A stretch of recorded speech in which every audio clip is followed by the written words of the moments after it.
Sponsored by मेरो देश मेरो जगदम्बा सिमेन्ट, देशको मेरुदण्ड Jagdamba steel. Score the real goal खेल्नु भयो त?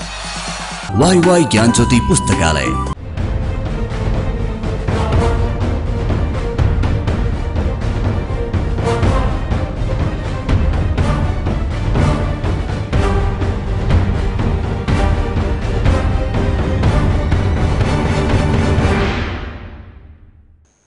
आदरणीय दर्शकवृन्द नमस्कार। कार्यक्रम एबिसी वाचमा यहाँलाई स्वागत छ। म सुशील पाण्डे।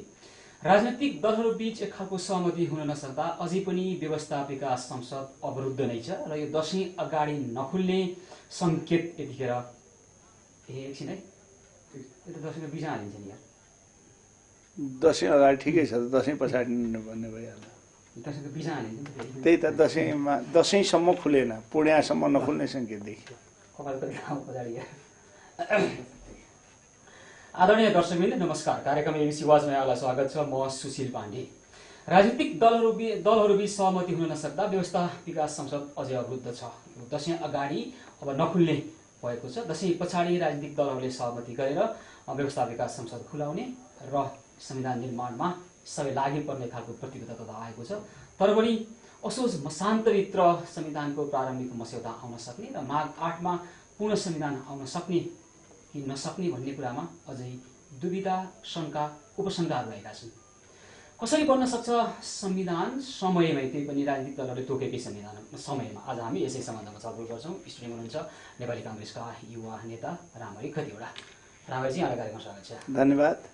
के छ, अब यो दशैंमा एक खालको राम्रो संकेत दिनु होला भनेको तपाईहरूले दिनु भएन नि है जनताले? नेपाली जनताले नेपालीका नेताहरू, नेपालका नेताबाट धेरै ठुलो आशा र अपेक्षा राखेका छन्। दोस्रो संविधान सभाको निर्वाचन पछाडि तपाईले देख्नुभयो कहीँ बन्द हडताल एक दिन पनि भएको छैन। सबै नेपाली जनताको चाहना लोकतान्त्रिक संविधान हो। संविधान बनाउने कुरामा कसको सरकार छ, के गर्छ, सरकारले के गर्यो, कुनै कुरा पनि जनताले मतलब गरेका छैनन्। तथापि नेपाली राजनीतिका नेताहरू, म एउटा पार्टीको मात्र नेतालाई अनुरोध भन्न चाहन्न, एमाले, कांग्रेस, माओवादी, मधेसवादीका दलका नेताहरू सबै मेरो मात्रै आफ्नो मात्रै स्वार्थमा तल्लीन भएका कारणले अहिले दशैं अगाडि संसद पनि खुल्न सकेन, जसको परिणाम हामी 22 गते मात्रै संसद फेरि बस्ने निर्णय गरिसकेका छौं। र संविधान सभाबाट पनि जुन अपेक्षा हामीले जनताका बीचमा सुरुदेखि सभामुखले ट्याङ ट्याङ घन्टी लाउँदै भन्नुभयो, अब त माघ 8 गते फरकै पर्दैन भनेर हामीले राजनीति समाज समितिको म्याद शुद्ध दोस्रो चोटि थप्यौं। तथापि आजको मितिसम्म हेर्दाखेरि त्यो लक्षणहरू अलिकता कता थोरै धमिलोपन आएको हो कि जस्तो लागेको छ। यो व्यवस्थापिका संसद लामो समयदेखि अवरुद्ध छ हैन त? 5औं हप्तासम्म अवरुद्ध भयो। चुरो कारण के हो के भन्नुस्? चुरो कारण के हो भने प्रतिपक्षी दलहरू हामीले गरेका 4 बुँदे सहमतिहरू अनुसार कार्यान्वयन भएनन्। सहमति सरकारले गर्यो, त्यो कार्यान्वयन भएन। सरकारलाई भन्छन् सरकार संसदभित्रका कुरा संसदमा ल्याऊ, बाहिरको कुरा बाहिर बसेर छलफल गरौँ। राजनीति उच्च स्तरीय समिति एउटा संयन्त्र गठन गर्ने भन्ने कुरा आएको छ। पोलिटिकल पार्टीका नेताहरू, त्यसमा पनि कमरेड प्रचण्डलाई अध्यक्ष बनाउने भन्ने कुरा आएको छ। त्यसमा अहिलेसम्म सहमति हुन सकेको छैन। जो राजनीति समिति आवश्यक छ कि छैन भन्ने बारेमा डिबेट धेरै छन्।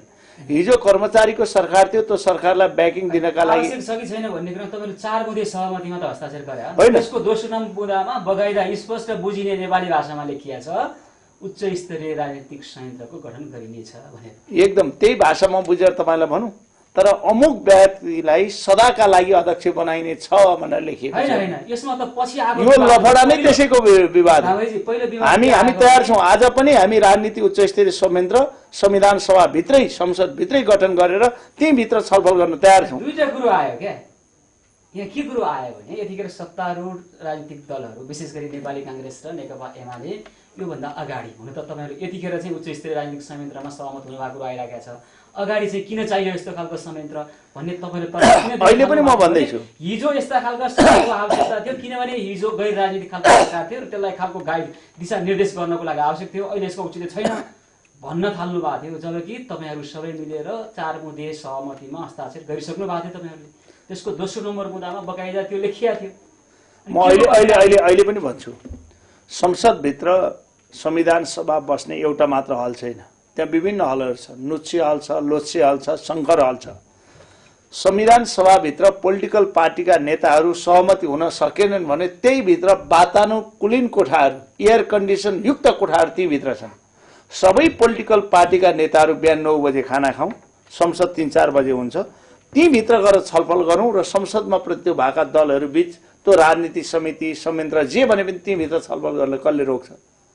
तर हामी फेरि पनि राजनीति संयन्त्रको नाउँमा 2-4 भोरे टाकुरे राजाहरू जन्माउने पद्धतिको पक्षमा चाहिँ हामी छौँ। अर्को शक्ति केन्द्र नेतृत्वप्रति विश्वास नगर्ने, जसले 12 मध्ये सहमति यता एक खालको द्वन्द्वबाट मुलुकलाई यहाँ ल्याउनलाई योगदान गरे हो, त्यो नेतृत्व अब हामी त्यो नेतृत्वलाई अपमान गरेका छौँ न।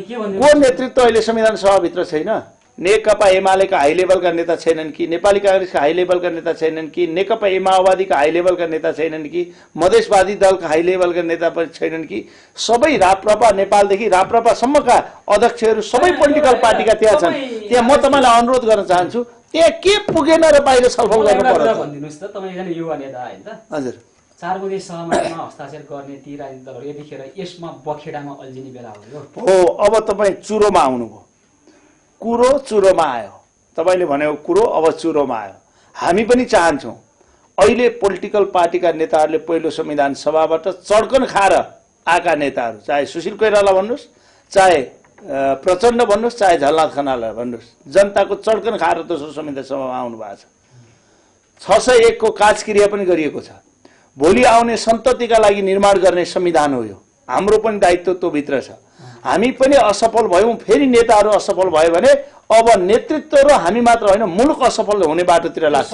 त्यसैले म अनुरोध गर्न चाहन्छु, हामीले बारम्बार भनेका छौँ, यो संसद पनि अहिले तपाईँलाई भने नि, यो पहिला 61-62 साल त्यहाँ रत्नपार्कमा एकचोटि आन्दोलन हुन्थ्यो, केही साथीहरू जाने बदम खाने हाजिर गर्ने आउने हुन्थ्यो।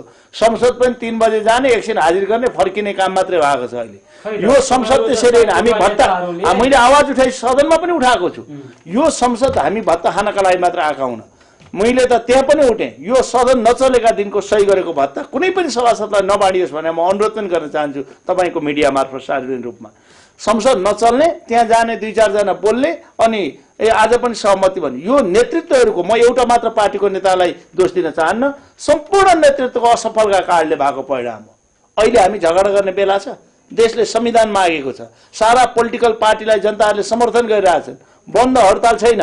हामी चाहिँ आफैभित्र सहमति गर्न नसकेर दिनै पछि मिडियामा राष्ट्रिय अन्तर्राष्ट्रिय रूपमा यो नाटक मञ्चन गरे जस्तो देखाइरहेका छौँ। रामहरिजी, अहिले झगडा गर्ने बेला छैन भन्ने भन्दा पनि केमा झगडा भइरहेको छ, त्यो के हो सत्य, गर्नुपर्छ के, त्यो निष्कर्षतिर पुग्नको लागि तपाईँहरू जस्तो युवा नेतृत्वको जरुरत छ क्या? हामीले प्रत्येक पोलिटिकल पार्टीका, कांग्रेस मात्र होइन, म नेपाली कांग्रेसबाट निर्वाचित सभासद हुँ, तर म संविधान सभा रहन्जेल मैले 2टा कुरा भनेको छु। मैले मेरो मात्रै कुरा गरेँ भने मेरो घोषणापत्र लागू गर्न सक्ने हो भने मैले 2/3 ल्याउनु पर्थ्यो। 2/3 कांग्रेसको छैन, एमाले पनि त्यही गर्यो, उसको पनि 2/3 हुनुपर्छ, सक्दैन, माओवादीको पनि।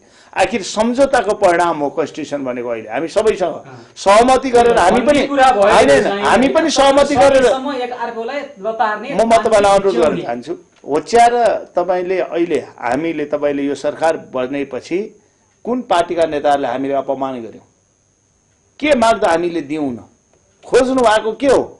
राजनीति उच्च स्तरीय राजनीति समितिको नेतृत्व कमरेड प्रचण्डले खोजेको भने माघ 8 गते संविधान बनाउने ग्यारेन्टी गर्नुहोस्, आजैका मितिबाट हामी निर्णय गरिदिन्छौँ। ल, माघ 8 गतेसम्म उहाँ उच्च स्तरीय राजनीति समितिको नेतृत्व पनि उहाँले लिने, संविधान निर्माणको जिम्मा पनि लिने। किन नलिने? अनि केही पनि नगर्ने कुरो चाहियो मात्रै भनेर त भएन नि। यो त एजेन्डामा छलफल गरेर, विवादित विषयमा छलफल गरेर निष्कर्षमा पुग्ने होला नि त। कसैले म मिलाइदिन्छु भनेर ठेक्का लिएर त्यसपछि नेतृत्वमा आउने कुरा होइन होला यो। न त कसैले यस्तो दाबी गरेछ, न त यसको प्रस्तावै गर्न मिल्छ। तपाईँलाई एउटा कुरा भनौँ, मैले अघि नै भने, साँच्चै संविधान बनाउने सबैले हो भने 2टा कुराभन्दा माथि उठ्नुपर्छ राजनीति पार्टीका नेताहरू। एउटा, जातिभन्दा माथि उठ्नुपर्छ। मेरो जातको, मेरो वर्गको, मेरो सम्प्रदायको, मेरो धर्मको संविधान बनाउँछु भन्नु भने त्यो संविधान बन्दैन। अर्को, पार्टीभन्दा माथि उठ्नु पर्दछ। मेरो पार्टीको मात्रै घोषणापत्र अनुसार बन्यो भने संविधान बन्दैन। सबैले केही न केही छोड्ने हो भने संविधान बन्छ। मेरो पनि चाहियो, तेरो पनि चाहियो भनेर जाने हो भने बन्छ, मेरो मात्रै चाहियो भने बन्दैन। जाति भन्ने कुरामा छलफल चलिरहेको छ, यतातिर आज प्रवेश नगरौँ। मैले सुन्न खोजेको चाहिँ तपाईँहरू हेर्नुहोस् त, यदि दीर्घकालीन असर गर्ने खालका एजेन्डामा छलफल गरेर निष्कर्षमा पुग्नु होला भनेर अपेक्षा गरिरहेका राजनीतिक नेताहरू अहिले केमा अल्झिरहनु भएको छ भने हिजो सहमति गरेका संयन्त्र बनाउने कि नबनाउने, त्यसको नेतृत्व कसले लिने एउटा पछि के भइरहेको छ, हामीले नेतृत्व दाबी गरे होइन, हामीले संयन्त्रको एक खालको आवश्यकता छ, औचित्य छ, सान्दर्भिकता छ, त्यसमा यो माग गरे भनिराखेको छ। अर्को पछि त्यही खालको बखेडाको कुरा गरिराखेको छ। के नौटङ्की हो? होइन, हामीले पुष्टि गर्नुहोस् भनेकै छौँ नि। ल आवश्यक छ भने हामीले आवश्यकतालाई इग्नोर गरेका छौँ। कुनै पनि कुराको म 4 बुँदेमा हस्ताक्षर गरिसकेका 4 बुँदेका कुराहरू त तपाईँको शान्ति मेलमिलाप आयोग गठन गर्ने कुरामा सहमति भइसक्यो, मानवाधिकार आयोग गठन भइसक्यो। हामीले यसमा पनि हामीले बखेडा के गर्यौँ, कहिले फलानु चाहियो, कहिले ढिस्कानु चाहियो, कहिले मलाई नै चाहियो, नमिलेको त्यही हो। हाम्रो भनाइ के हो भने जो संविधान सभाभित्र हुनुहुन्छ त्यो पोलिटिकल पार्टीका शीर्ष नेताहरू एक ठाउँ बसौँ, गरौँ न, कसले नाइ भन्छ? बाहिरको फलानलाई पनि ल्याउनु पर्यो, ढिस्कानलाई पनि ल्याउनु पर्यो, त्यो पनि ल्याउनु पर्यो। तर्सिनु पर्ने, आत्तिनु पर्ने के त? यसले त यसको सान्दर्भिकता भनेको त केवल संविधान निर्माणलाई फेसिलिटेट गर्ने भन्ने कुरा आइराखेको छ। हामी कहाँ आत्तिनु? तपाईँहरूलाई एउटा भ्रम के भयो भने प्रचण्डलाई बनाउन नदिन काङ्ग्रेस र एमाले लाग्यो भन्ने हो। होइन, आत्तियो होइन। म तपाईँलाई अनुरोध गर्छु, तपाईँलाई भनेको होइन, तपाईँलाई भनेको होइन, तपाईँ त क्वेसन्स मलाई गरिरहनु भएको छ। बाहिर आएको एउटा मेसेज के छ भने प्रचण्डलाई बन्न नदिनका लागि एमाले र काङ्ग्रेसले यो कुरा गरेका हुन् भनेर छ। हामी प्रचण्ड नै बन्नुहुन्छ भने पनि हाम्रो केही अब्जेक्सन छैन, तर बन्नुपर्ने कारण नभई नहुने चाहिँ उहाँले पनि प्रमाणित गर्नु पर्यो नि। त्यही संयन्त्र नभई संविधान नबन्ने तर्क आइराखेको छ नि त। के तर्क? उहाँ चाहिँ विस्तृत शान्ति सम्झौताको हस्ताक्षरकर्ताले मात्रै त्यहाँ बस्नुपर्छ भन्ने छ। विस्तृत शान्ति सम्झौताको कुरा उल्लेख गरिएको छ। तर सुन्नुहोस् त, संविधान निर्माण हुन्छ भने हामी मान्छौँ। तपाईँलाई अनुरोध गरौँ, संविधान निर्माण हुनुपर्छ भनेर भनेका हौँ। राजनीति समाज समितिको अध्यक्ष हामी कमरेड प्रचण्डलाई बस्नुहोस् भन्ने अनुरोध गर्न चाहन्थ्यौँ। उहाँ जहाँ सबै पोलिटिकल पार्टीका नेताहरू, सिनियर नेताहरू त्यहाँ हुनुहुन्थ्यो। एउटा प्रमुख पार्टी विपक्षी दलको नेता बस्दाको वेट हुन्थ्यो। उहाँले हुन त बाबुराम बस्दा पनि कम भएको छैन, उहाँले बाबुराम भट्टराईलाई प्रस्ताव गर्नुभयो। त्यो समितिमा सबै कुराहरू ती छलफल पनि हुन सक्छन्, त्यहाँ गरे पनि हुँदैन। किन प्रचण्ड नै हुनु पर्यो र उहाँलाई नै चाहियो? किन? त्यो प्रमाणित उहाँले पनि त गर्नु पर्यो नि। काम गर्न सकिरहेका छैन होइन त। अब शीर्ष नेताहरू अहिले विदेश भ्रमणतिर हुनुहुन्छ, कोही अमेरिकामा हुनुहुन्छ, कोही कहाँ बेलायततिर हुनुहुन्छ होइन त। अब यो ढङ्गले तपाईँहरू छलफलमा बसेर वाद विवाद गरेर यो राष्ट्रको लागि, मुलुकको लागि एक खालको निष्कर्षमा पुग्नु होला भन्ने विश्वास गर्ने आधार छैन। डेफिनेटली हामी पनि चाहन्छौँ। मैले त सदनमा पनि कुरा उठाएँ। मलाई पनि अमेरिकाबाट भर्जिनियामा दिनको $300 दिएर एउटा कार्यक्रम 13 दिनको एउटा प्रोग्राम आएको थियो। म अहिले 8 गतेसम्म जान्न भनेर म गइनँ पनि। हाम्रा केही सभासदहरू राति राति कुदेका छन्। केही माननीय शीर्ष नेताहरू भिटामिन खानका लागि विदेश कुद्नु भएको छ। भिटामिन खाना अरे यहाँ पाइएन। होइन, डेफिनेटली म त्यही युएनमा गएकै छन्, उपचारका नाउँमा गएका छन्। होइन, तपाईँले भनेको कुरासँग मेरो सहमत छ। मैले हिजो मात्रै लेखा समितिको एउटा मिटिङमा कोरियामा चाहिँ एसियाड गेम हुँदैछ, खेलाडीहरूले कुनै पदक ल्याउने सम्भावना न्यून भएर गएको छ। सभासदहरू फेरि त्यो खेल हेर्न जानेहरूले हेर्नुहोस् त, राष्ट्रको सम्पत्ति बर्मलुट। अनि हामीले त भन्यौँ ती सभासदहरू खेल हेर्न होइन, भागेका खेलाडी ल्याउने जिम्मा लिनुहुन्छ भने पठाउँ भनेर हामीले भनेका पनि थियौँ। किन ल्याउने खेलाडी भने यहाँ ल्याएर के गर्ने भन्नुहोस्? होइन, एउटा राष्ट्रिय स्तरको एउटा पहिचान बनाइसकेका खेलाडी कोरियामा काम गर्नको लागि, त्यो पनि 3D काम गर्नको लागि लुकेर बस्ने मुलुक हो यो। होइन, म त्यही म भन्दैछु, मेरो पनि दायित्व होला। तर तपाईँलाई अनुरोध गरौँ, यो देश यो अवस्था पुग्नमा मेरो भन्दा पनि एउटा लेभलको नेताको दायित्व छ। यो उहाँहरूले गरे कामले गर्दा आज हामी यो अवस्थामा पुग्यौँ।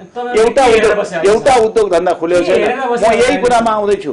भाका उद्योग धन्दाहरू हामी जलाउन थाल्यौँ, भाका उद्योग धन्दाहरू बम पड्काउन थाल्यौँ, नयाँ उद्योग धन्दाहरू खोल्न दिउँ न। खोल्यौँ भने हडताल बन्द गरिदिनेतिर हामी लाग्यौँ। साउले एकातिर गर्छ, हामी गएर ट्याक्क कब्जा गरेर बस्दैछौँ। यावत कुराले गर्दा उद्योग धन्दाहरू, सुन्नु नि, उद्योग धन्दाहरू उठ्न सकेनन्। भित्री समस्या, चुरो समस्या, अनइस्टाब्लिस पोलिटिकल अवस्था, अस्थिर राजनीति, त्यही हो। राजनीति स्थिर भएन, स्थिर राजनीति भएको कारणले सुशासन भएन, लगानीको वातावरण भएन, नयाँ उद्योग धन्दा खोल्न पाएन, मान्छे के गर्दैन थियो भन्ने कुरा त पञ्चायतले सिद्ध गरे। होइन, पञ्चायत स्थिर राजनीति थियो? थिएन। एउटा त्यहाँ जति अस्थिरता कहीँ थियो? पोलिटिकल पार्टीहरूमाथि ब्यान लगाएको थियो। हामी आफ्ना कुरा राख्न पाउँदैनौँ, त्यसलाई स्थिर भनिन्छ? मान्छेले बोल्न नपाउने स्थिर हुन्छ? होइन, एउटा सिस्टमको कुरा गर्ने हो भने राजनीतिक व्यवस्था त एउटा थियो। व्यवस्था भएर हेर्नुहोस्, व्यवस्था म व्यवस्था होइन, यो स्थिर राजनीति भनेको राजनीतिक पार्टीहरूको जनताले निर्वाचन पद्धतिबाट छानेको सरकार घटीमा 5 वर्ष लिएर देशको एउटा बाटोमा जाने पद्धति हो। त्यो सरकार त्यो नेतृत्व कतातिर ओरिएन्ट छ भन्ने कुरा निर्धारण गर्छ क्या, देशले विकास गर्छ कि गर्दैन भन्ने कुरा। हजुर, स्थिरताले मात्रै विकास गर्दैन। होइन भिजन त्यो सरकार कतातिर ओरिएन्टेड छ, कता निर्देशित छ, कता फर्केको छ भन्ने कुराले निर्धारण गर्छ समाज अथवा मुलुक राष्ट्र विकसित हुन्छ कि हुँदैन भन्ने कुरो।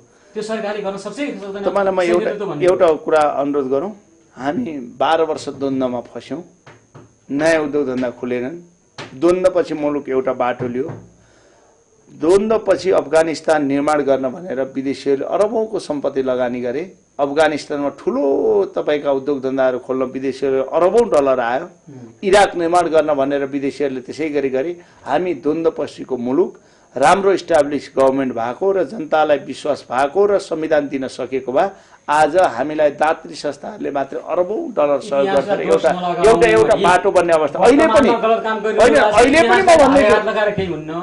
पनि भन्दैछु, म इतिहासलाई मात्र होइन अहिलेको सरकारलाई पनि भन्दैछु, अहिलेको सरकारकै बारेमा पनि तपाईँ जति मलाई सोच्नु होला नेपालीका, म सन्तुष्ट हुने नहुने आफ्नो ठाउँमा मैले भने नि, सरकारले के गर्यो भनेर म जान्न, सरकारको पर्फर्मेन्सको कुरातिर पनि म जान्न। सायद यो सरकारको पर्फर्मेन्सको कुरा गर्ने हो भने अब दुईटा पोलिटिकल मेजर पार्टी बहुमत ल्याएका एमाले र कांग्रेस छन्। पर्फर्मेन्सको कुरा गर्ने हो भने प्रधानमन्त्री गरेर हुनुहुन्छ, मन्त्रीहरू मन्त्रीका रूपमा छन्, अरू केही छैन जनतालाई राहतको कार्यक्रम। म आफै त्यसको पक्षमा छुइनँ, राम्रो काम गर्नु पर्ने, तर पनि जनताले म भन्दैछु यो टर्लेन्स केका लागि हो भन्नुहुन्छ भने, यो सारा पर्खाइ केका लागि हो भन्नुहुन्छ भने देशमा एउटा संविधान आओस्। अब नेपाली जनताले संविधानको नाउँमा त्यतिका लागि त्यो 47 पछि आएको संविधान जस्तो मात्रै भयो नि पुग्छ। त्यो भन्दा 47 सालको संविधान पनि सबै कुरा नराम्रा छैनन्, त्यसमा भएका पनि राम्रा कुरा आउन्, नराम्रा कुरा जाउन्। अहिले संविधानमा जनताका भावनाहरू उन्मुख हुन्, दलित जनजाति महिला पिछडिएको वर्ग मधेस पहाड हिमाल सबैको प्रतिनिधित्व होस्, हो त्यो संविधान बनोस्, सबै वर्ग जात वर्ग सम्प्रदाय यो चाहिँ मेरो हो भन्ने सबैलाई अनर गर्ने वातावरण बनोस् र सबैले त्यो संविधानलाई छातीमा राखेर हिँड्ने वातावरण सिर्जना होस्। एकदम राम्रो कुरो गर्नुहुन्छ, म मान्छे पनि सुन्दरै छु, तर रामबाबुजी व्यवहार हेर्ने हो भने चाहिँ नेपाली राजनीति प्रति अझै पनि जनताको यति धेरै वितृष्णा भइराखेको छ। तपाईँको गतिविधि व्यक्तिगत कुरा गरे होइन, मैले समग्र राजनीतिको मूल प्रवृत्ति अहिले कस्तो देखिराखेको छ नि, त्यो त मैले भन्नै पर्दैन, सबैलाई स्पष्ट छ होइन। स्पष्ट भएको कुरा मैले पनि निर्देशित गरिराखेको छ भने अब यो असोज मसान्तभित्र प्रारम्भिक मस्यौदा आउँदैन, संविधानको माघ 8 गतेभित्र संविधान आउँदैन, यही परिदृश्य दोहोरिरहने हो भने यही भन्छ। अब पनि हामीले माघ 8 मा संविधान नदिने बाटामा गयौं भने अघि मैले होइन सुन्नु न, अब यो हामीले पद्धतिलाई वेट गरेर बस्यौं, सहमतिमा सबै कुरा निर्णय होस् भन्ने हाम्रो चाहना हो। आज बाबुराम भट्टराईले पनि यो चाहिँ सहमतिमा गएन भने म राजीनामा दिन्छु भनेर उहाँले पनि बोल्नु भएछ। हामी अनुरोध गर्न चाहन्छौं सकभर सबै पार्टीको दस्तावेज संविधान बनोस्, हामी त्यही चाहन्छौं। तर होइन भने म यही भाषामा बोल्दैछु, होइन भने सहमति यो मुलुकमा किन हुँदैन भने राप्रपा नेपाल संवैधानिक राजतन्त्र चाहिन्छ भन्छ, हामी राजतन्त्र चाहिँदैन भन्छौँ। मैले पूर्ण सहमति भनिराखेको छैन, होइन सहमति पनि पूर्ण सहमतिकै हिसाबमा पनि अहिले पनि नमिलेका कुराहरू हाम्रो एउटा शासकीय स्वरूपको बारेमा थोरै हाम्रा मतभेदहरू छन्। तर त्यही नाउँमा एक पक्षमा रहेका राजनीतिक दलहरू बीचमा मात्रै सहमति हुने हो भने पनि त्यो धेरै नै ठुलो सहमति हुन्छ। हामी त्यसमा कोसिस गरिरहेछौँ, खै अहिले पनि छ। संवैधानिक तथा राजनीतिक संवाद तथा समाधान समिति छ नि एउटा समिति, डाक्टर बाबुराम भट्टराईको नेतृत्वको, त्यो समितिमा छलफलै भएको छैन, त्यहाँ शीर्ष नेताहरूको अनुपस्थिति भयो। होइन अहिले तपाईले भनेको कुरा ठिक हो, मैले पनि भने कोही बेलायतमा उपचार गर्न जाने, कोही तपाईको कोही होइन सहमति भएन भने पद्धतिबाट पनि संविधान चाहिँ निर्माण गर्नु। त्यही त अर्को कोणबाट के अर्को पक्ष के भनिराखेको छ भने सहमतिको यसो कुरो मात्रै गर्ने, जाने त पद्धति नै हो भने शंका गरिराखेको छ। त्यसलाई तपाईले के गरिरहनु भएको छ? शंका गरेको होइन, शंका गरेको होइन, सहमति भएन भने पनि वर्षौं दिनसम्म त्यसैलाई वेट गरेर बस्न सक्छ मुलुकले। प्रयास भनेको के हो? बारम्बार छलफल भएको छ बाबुराम होइन, त्यो जिम्मा राजनीति समाज समिति र शीर्ष नेतृत्व त्यो समितिमा बस्ने लिनुपर्छ। हामी पनि घचघच्याउने काम गर्छौं, समितिमा बस्ने लिएर के लिनै पर्छ। शीर्ष नेता आउँदैनन् के गर्ने? होइन, तपाईको एउटा छ नि मान्छेलाई त के हुँदो छ अरे भने एउटा अपराधीलाई कहिलेकाहीँ अपराध गर्यो भने जेलमा थुन्दा त्यसलाई अपराध पाए जस्तो हुँदैन अरे। जब जेलबाट निक्लिन्छ दुईजना मान्छे भेटाए बेला तपाईँले खुसीको काने खुसी गर्नुभयो भने यसले त मेरै बारेमा कुरा गर्यो भने त्यसलाई अपराधको फिलको बोध हुन्छ अरे। अहिले हाम्रा नेताहरूलाई दिनै पछि मिडियामा यो मान्छे चाहिँ यो मिटिङमा उपस्थित भएन, यो मान्छेले यो गलत गर्यो भनिदिनुहोस् त। ह्युमिलेट भएर नेताहरू त्यहाँ आउनुपर्ने अवस्था छ। हामी त सदनमा सधैँ कुरा उठाइरहेका छौँ, हामी उठाइरहेका छौँ र हाम्रो पनि प्रतिबद्धता हुन्छ। घुमाइ फिराई आफ्नो दलको अब अहिले अलि केही युवा नेताहरू चाहिँ अहिले आलोचना गरे जस्तो नि गर्ने, तर अन्ततः आफ्नो नेता, आफ्नो नेतृत्व, आफ्नो राजनीतिक दललाई सपोर्टै गर्ने। त्यो त तपाईँ त्यो राजनीतिक दलबाट आउनु भएको आस्था त छोडेर जुन भइहाल्छ, विचारको कुरा गरिन नि त। विचार आस्था त पार्टीसँग भइहाल्छ। गलत भएको किन नहुने? हामीले भनिन, मैले अहिले भने नि, अहिलेको बेलामा हाम्रो प्रधानमन्त्रीजी संसद खोलेर युएन जानु पर्दथ्यो, हाम्रो प्रधानमन्त्रीज्यूलाई नै हाम्रै पार्टीको नेता, मेरै पार्टीको संसदीय दलको नेता प्रधानमन्त्री त्यो गएको भए आज यो हङ्गामा हुँदैन थियो। नेताहरू बारम्बार राजनीति समाज समिति जस्तो महत्त्वपूर्ण समितिमा पहिलो संविधानबाट संविधान नदिइसकेपछि सधैँ उपस्थित भएर तपाईँ 1 घण्टा मिटिङ बसेर समस्या समाधान हुन्छ? जम्मा 40 चोटि मिटिङ बसेछ, 69 घण्टा योभन्दा अगाडि भन्नुहोस् त। मिटिङ 2 घण्टा पनि बसेको छैन। कम से कम बिहान तपाईँ 9 बजे खाना खाएर बिआइसी भवनमा जानुहोस्, बेलुका 4 बजेसम्म हो गर्नुहोस्, कमसेकम 10 दिन। तपाईहरु समस्या समाधानका लागि संवेदनशीलै हुनुहुन्न। संवेदनशील नभने यो आवाज के हो? हामीले लाठी मुङ्ग्रा लिएर भाटा बन्द होइन, म मात्रै होइन, सबै सभासद हो। तपाईँले भने हामी, हाम्रो भनाइ के हो भने वास्तवमा अब यो मुलुक असफल भयो भने यही नेतृत्व कालले हुन जान्छ। त्यसैले हामी घचघच्याउनुपर्छ। त्यसको परिणाम हाम्रा सन्तानहरूले हामीलाई भोलि हेरेर धिक्कार्नेछन्। त्यसकारणले पनि हामीले समयमा संविधान जारी गर्न शीर्ष नेताहरूलाई पनि घचघच्याउनु पर्छ। हिजोको जुन खालको एउटा हिस्टोरिकल फेलियर थियो नि हैन, पहिलो संविधान सभाको असफलता भनेको ऐतिहासिक असफलता थियो नि, त्योबाट केही सिक्नु भयो होला भन्ने अपेक्षा। तर यसो कुरो बुझ्दै जाँदाखेरि रिडिङ बिट्विन द लाइन भन्छ नि, भनेका कुराको बीचमा हेर्ने हो भने लेखेका कुरामा होइन कि त्यो बीचबाट आउँछ क्या त्यसको मिनिङ। भने जस्तै तपाईँले भनेको तपाईँको गतिविधि व्यवहार हेर्ने हो भने यति धेरै असंवेदनशील, यति धेरै के भन्ने त्यसको लागि शब्दै छैन क्या विशेषण त्यो देखिन्छ। तपाईँले यो भाषाप्रति मेरो केही दुराग्रह पूर्वाग्रह छैन जुन तपाईँले प्रयोग गर्नुभयो, म सन्तुष्ट नै छु यो प्रति। तर कुरा के हो भन्नुहुन्छ भने सबै त्यही लेभलमा हामी पनि हुन त संविधान सभाभित्र भएका सबै मान्छेहरू त्यही लेभलमै त्यही अवस्थामा छौँ, एउटै जातभित्र पिसिएर बसेका छौँ। तपाईँले भन्ने त्यही हो। तर तपाईँले भने चड्कन खाने नेताहरूले त बुझ्नुपर्छ हामीले अघिल्लो संविधान सभा चड्कन खाएका हौँ। फेरि पनि हामीले समयमा पुरा मैले भनेको सबैले, म यही भने पोलिटिकल्ली पार्टी प्रचण्डलाई, सुशीललाई अथवा झलनाथ खनाललाई, सुशील कोइरालालाई जसलाई हान्नु भनेको पनि राष्ट्रको सबै व्यक्तित्वलाई हान्नु। त्यसैले त्यो भनेको सबैका चड्कन गालामा पर्नु। त्यो हुँदाहुँदै पनि नेतृत्व वर्गले अहिलेसम्म कुरा जसरी बुझ्नुपर्ने र काम जसरी गर्नुपर्ने हो त्यो नगरेकोमा हाम्रो पनि आपत्ति छ।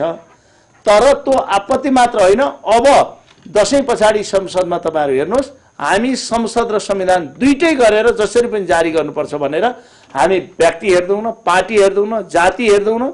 नेपाललाई संविधान चाहिन्छ, कुनै पनि हालतको मितिमा आउनुपर्छ, सकभर सहमतिमा जाउँ, होइन भने प्रक्रियाबाट पनि ल्याउनुपर्छ भने हाम्रो पहल त्यो बाटोमा जानेछ। हामी त्यसरी नै जान्छौँ, संविधान सभाभित्र पनि जान्छौँ। अब समय धेरै घड्किसकेको छ।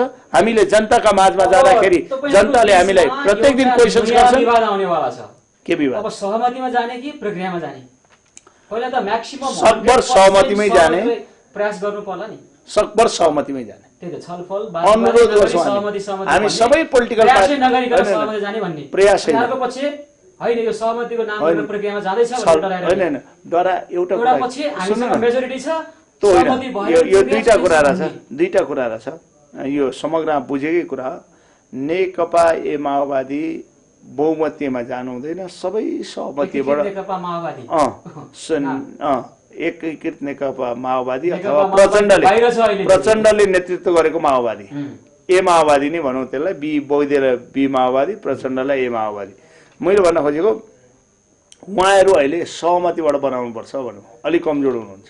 हिजो हामी कमजोर थियौँ, हामी सहमतिबाट बनाउनुपर्छ भन्थ्यौँ अघिल्लो संविधान सभा, उहाँहरू बहुमतीबाट निर्णय गर्नुपर्छ भन्नुहुन्थ्यो। आज ठिक सिनारी उल्टो हो, हामी बहुमतीबाट निर्णय गरे भए पनि जाउँ भन्यौँ, उहाँहरू होइन सहमतिबाट जाउँ भन्नुभएको छ। सकभर हामी के गर्छौँ भने हिजो तपाईँले तपाईँलाई होइन यो के हुँदो रहेछ भने होइन म तपाईँलाई म यसको जवाब म आफै दिन्छु। कहिलेकाहीँ तपाईँ गाडीमा हिँड्नुभयो भने कसैले बाटो काट्यो भने कस्तो बाटो काट्नु नजानेको मान्छे यत्रो गाडी आएको देख्दैन भन्ने लाग्छ।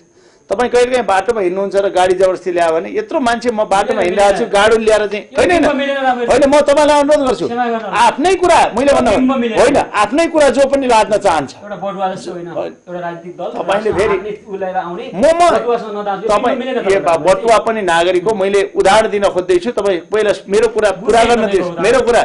त्यसैले मैले भने हिजो हामी बहुमतमा हुँदाखेरि त्यही पद्धति एमाओवादीलाई स्वीकार्य हुने हामीलाई नहुने, आज अल्पमतमा हुँदा हामीलाई बहुमत पुग्यो हामीलाई त स्वीकार्य हुने एमाओवादीलाई त स्वीकार्य नहुने भएको कुरा त्यही हो। सबैले आफूलाई ऐनामा हेर्दा कहिले काहीँ लाज महसुस हुन्छ, होइन सबैले मान्नुपर्छ किन नहुने। म आफू सभासदका हैसियतले मैले गरेको क्षमताप्रति भूमिका मलाई आफूलाई गरेको भूमिकाप्रति मलाई लाज होइन गर्व लाग्छ। मैले जुन भूमिका मैले हो अब आउनु एउटा पोलिटिकल पार्टीलाई मात्र होइन एउटा नेतालाई जसलाई लाज हुनुपर्ने तीहरू लाज नमानिकन सधैँ जनताको अगाडि हँसिलो अनुहार लिएर बसेका हुन्छ। त्यही सोध्छु म तपाईँकै कुर्सीमा राखेर धेरै नेताहरूलाई सोध्छु सबै त्यसै भन्नुहुन्छ पानीमाथि ओभानो बन्न चाहनुहुन्छ। होइन पानीमाथि ओभानो बन्ने धेरै हुँदैन, तलबाट पानी बग्यो भने ओभानै हुन्छ माथि। यो राजनीतिक प्रवृत्ति हेर्ने हो भने अहिलेको राजनीतिक परिदृश्य हेर्ने हो भने आशा लाग्दो छैन क्या। यो दसैँको यो बेलामा नेपाली जनतालाई अलिक आशा लाग्ने कुरो क्या, उहाँहरूको मुहारमा मुस्कान ल्याउने कुरो यतिखेरको राष्ट्रिय राजनीति दिन सक्नु पर्थ्यो, तपाईँहरू चुकिरहनु भएको छ। सही, यो चाहिँ कुरा सही हो हाम्रो। मैले अघि नै तपाईँलाई भने हामी नेतृत्व भनेको अब पनि म जनताबाट निर्वाचित भएर आएपछि म नेतृत्व होइन भनेर मैले पन्सिन मिल्दैन, म पनि त्यो भित्र पर्दछु। नेपाली जनताले अहिले संविधान सभा भएका सबै नेतालाई पोलिटिकल पार्टीका नेतालाई नेतृत्व मानेका छन्। हामी असक्षमको परिणाम देशले भोग्दैछ, त्यसैले हामीले यो प्रमाणित गर्नुपर्नेछ यी नालायकहरू होइनन्। समयमा संविधान दिएर अघिल्लो संविधान सभाले जे गरे पनि यसचोटि सही गरे भन्ने प्रमाणित गर्ने बेला हाम्रो भएको छ। त्यही त उच्च नेतृत्व र शीर्ष नेतृत्वको त मजाले आलोचना गरियो, गाली पनि गरियो, मजाले गरियो। मैले भने म तपाईहरुबाट बुझ्न खोज्दा एउटा सेकेन्ड राउन्ड लिडरहरुको चाहिँ के छ त एटिट्युड, के छ त दृष्टिकोण हेर्ने क्या समस्यालाई हेर्ने। म एउटा कुरा उस्तै देखिन्छ।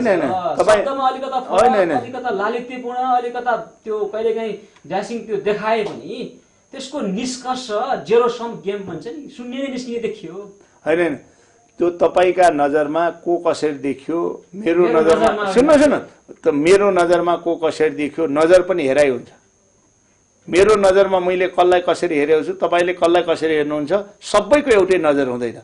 तर म तपाईलाई यति अनुरोध गर्न चाहन्छु, म यति अनुरोध गर्न चाहन्छु, हामी संविधान सभाका केही सभासदहरू ती माओवादी भित्र पनि छन्, कांग्रेस भित्र पनि छन्, एमाले भित्र पनि छन्, मधेसवादी भित्र पनि छन्।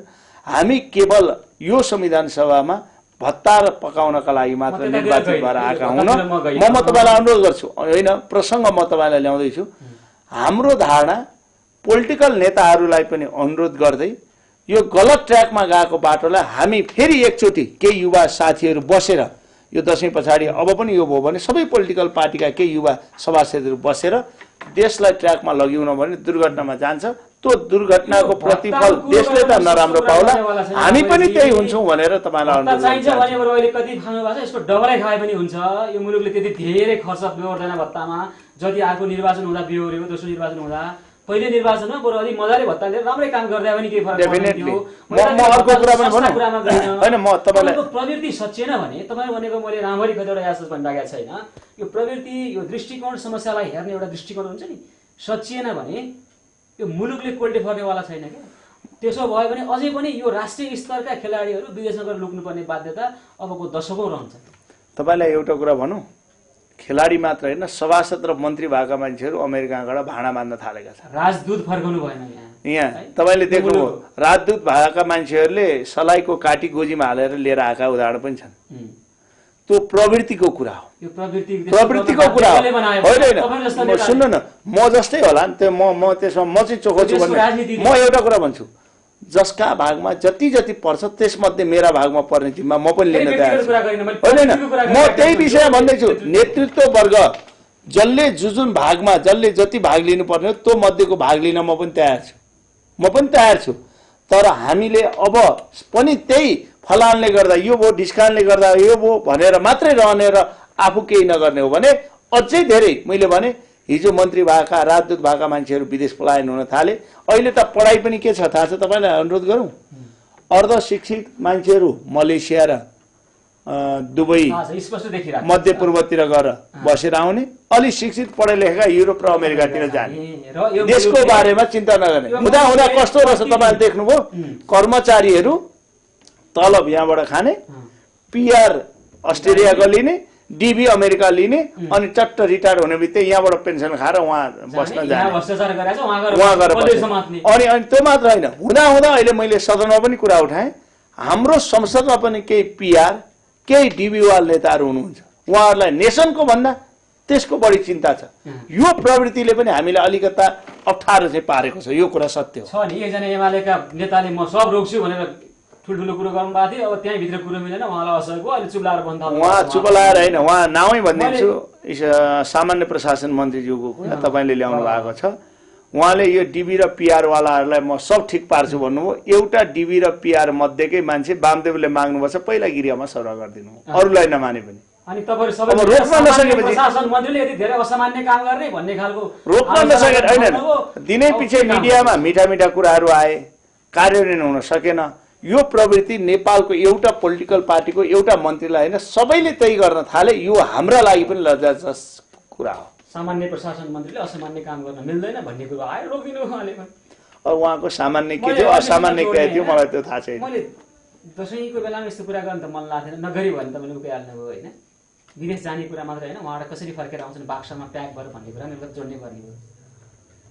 र रेमिटेन्सबाट आएको मुलुक, चलेको मुलुक र कर चाहिँ रेमिटेन्सबाट गएको करले राज्य कोष भरेर आउँछ, त्यहीबाट तलबत्ता खाने हो यो देशका कर्मचारीहरूले। त्यो मात्रै भनौँ, तपाईँलाई अर्को दर्दनाक अवस्था भनौँ, रेमिटेन्स त्यसरी दुःख गरेर हात पाखुरा खियाएर मान्छे बकसमा लास लिएर आएको मान्छेबाट चलेको मुलुक, तर आज यो देशमा बेरुजु मात्रै 243 अरब रुपियाँ छ। 243 अरबले कहाँ 2 खरब 43 अरब रुपियाँ छ। कहाँ गयो त्यो पैसा भने? राष्ट्रसँग हिसाब किताब छैन। राष्ट्रसँग हिसाब किताब छ, तर त्यो बेरुजु उठ्नु पर्ने हो, राष्ट्रकामा दाखिल हुनुपर्ने हो। तर त्यत्रो पैसा अहिले बेरुजु छ, त्यसरी कमाएको पैसा हेर्नुहोस् त, राष्ट्रको लगानी कति दर्दनाक स्थिति छ।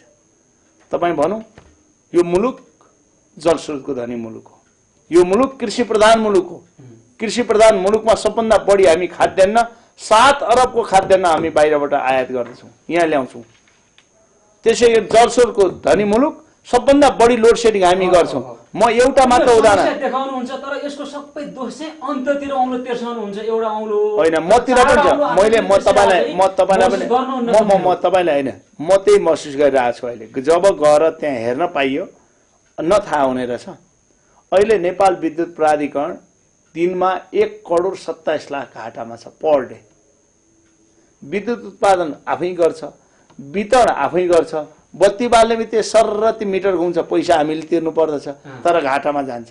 कसरी थाहा पाइयो? थाहा पाइयो के भएछ?